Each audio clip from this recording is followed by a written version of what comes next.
En ek love Johannes wat praat oor daai skrif in Johannes 7, dan praat hy oor is die skrifte nie vervul wat sê dat hy kom uit die geslag van Dawid uit Bethlehem uit nie. Bethlehem, so by the way, beteken plek van brood.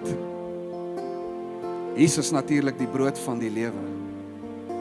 En wanneer hy uitroep, onthou hy bedel sy lewe lank vir krummels. Skielik is die brood van die lewe daar. Hallo?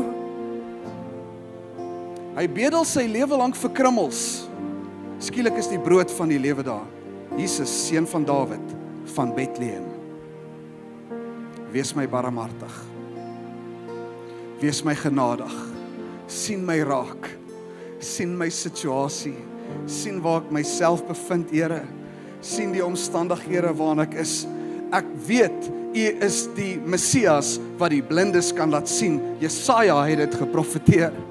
Ek weet U is die Messias wat omstandighede verander, maar ek kan nie aandring daarop nie. Al wat ek vandag vra, U is die Messias, wees my barmhartig, sien my raak.